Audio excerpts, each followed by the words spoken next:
World War II began in 1939 when the Nazi Third Reich invaded Poland. Tensions had been rising in Europe since the end of the First World War in 1918. The Treaty of Versailles that had ended the Great War, as it had been named, had established Poland as an independent country. However, the borders drawn up at the end of the war did not follow the cultural boundaries between the peoples of Eastern Europe. This had promoted conflicts between Poland and Germany as well as the Soviet Union. Germany had been growing in power since 1933, when Adolf Hitler became the Führer. This threatened the sovereignty of Poland, so the Poles began to look for protection in the form of allies. They found this in Britain and France, as well as the rest of the Allied powers. Unfortunately, Germany invaded Poland regardless, and on September 1st, 1939, Hitler launched a huge invasion of Poland. The ill-equipped armies of Poland stood no chance against the onslaught of German heavy tank-like panzers, motorized infantry, and long-range heavy artillery. Soon, all of Poland was overrun. Germany was just too powerful. God save the Queen. The town is crowded with Germans. They are quartered in all of the larger houses. In general, the Germans are trying to clean up the city. For this work, they are using only Jews. Jews must sweep the streets, clean all the public latrines, and fill all the street trenches. Dr. Zygmunt Klukowski. However, this was not the end of Poland in the war. The fight continued for the Poles. The Polish government went into exile in London, while the resistance formed rebel groups throughout Poland. Soon after the fall of Poland to German forces, Polish President Ignacy Mościcki was ousted from his office by a coalition of French and Polish officials under Władysław Sikorski. Mościcki was replaced by Władysław Rakiewicz, with Sikorski as his second-in-command. Soon, Sikorski became the main political figure for the Polish government in exile and held most of the power. Following the examples of the Germans, the Soviet Union invaded Poland from the other side and took nearly half of the country.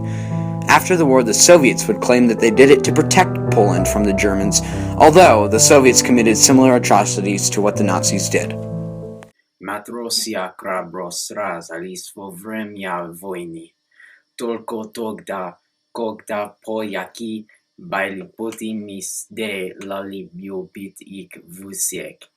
Это произошло во время картины, где мы ликвидировали и поляки, потому что они были поли-капиталисты.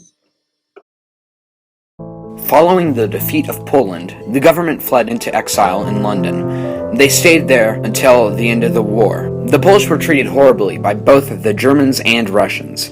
These antagonists were dedicated to destroying any Polish resistance through massacres, assassinations, and brutal occupation. Poland had the highest percent dead of any country at the end of the war, but they did not give up. Instead, they formed the Polish Underground State, an organization dedicated to the eventual liberation of Poland through whatever means possible.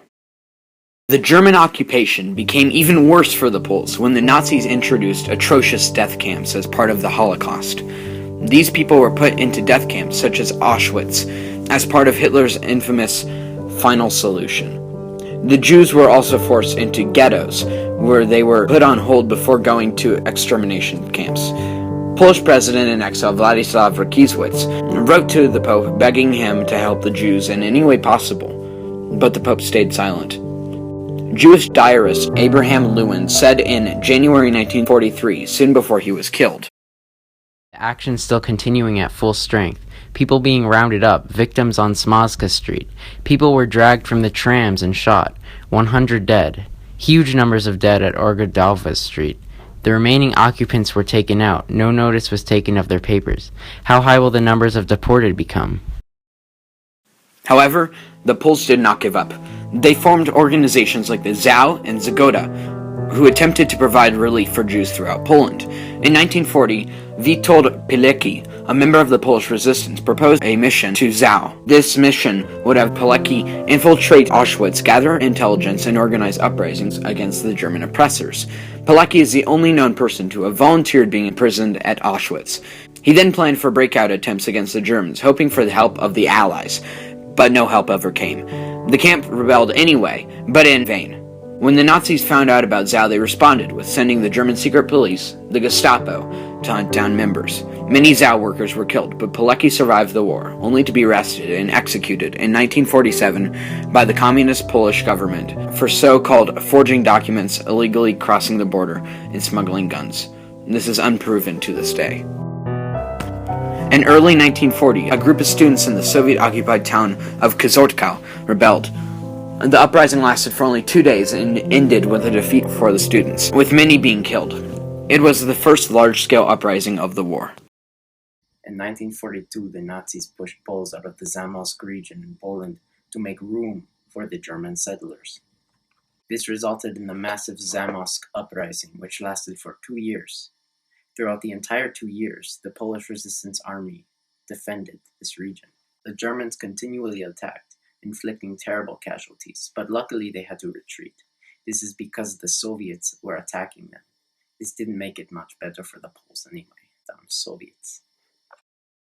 In April 1943, Nazi High Command ordered that all Jews remaining in the Warsaw Ghetto to be moved to the death camp of Treblinka. SS Commander Jürgen Stroop began to force Jews out of the ghettos on April 19th, but the Poles, facing certain death, rebelled. Fighting broke out in the streets, with the Germans, and the city became a war zone. Fires cloaked the city, but the rebellion was crushed by the 16th of May. The largest Jewish revolt of the war was ended in a resounding Nazi victory. The SS police leader of the Warsaw District wrote on April 20th, 1943, As soon as the units had entered, strong concerted fire was directed at them by the Jews and bandits. The tank employed in this operation and the 2 heavy armored cars were attacked with Molotov cocktails. The tank was twice set on fire. The Jews fought bravely, but in vain. With Allied help, they could have maybe taken the city, expanded into the rest of Poland. But that would have been impossible. The Germans were too powerful. Maybe the Soviets could have helped, but you know how the Soviets are. Communists. On August 1st, 1944, Poles in Warsaw rebelled against the German occupation once more. With the Soviet army fast approaching Warsaw, Poles expected to be reinforced and liberated by the USSR. The resistance grew fast, taking control of over half of the city. However, the Soviet army halted their advance towards Warsaw, stopping their reinforcements helping the resistance. The reason for this remains controversial, some saying the Soviets needed to be resupplied before continuing the advance, while others say the Soviets let the Poles die purposefully.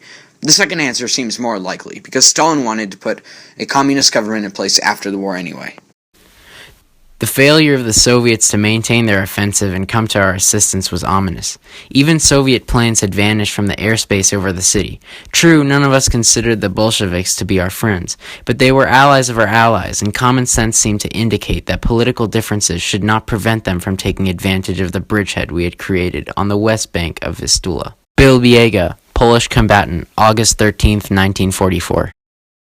With the Soviet offensive stopped, the Nazis were able to focus on the rebellion and slaughter the rebels. The last Home Army resistance fighters surrendered on October 2nd. The Soviet front swept on through Poland in 1944 and 45, pushing the Nazis back to Germany itself. There, the Americans, British, Soviets, Canadians, French, Czechs, Yugoslavians, and Poles ended the Third Reich and set about rebuilding the world. Over 60 million people died, 3% of the world's population.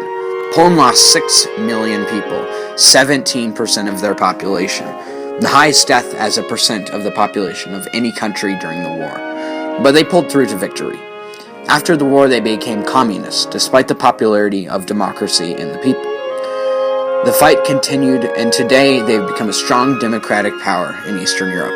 They are now in both NATO and the EU, but the Russian threat still looms above them.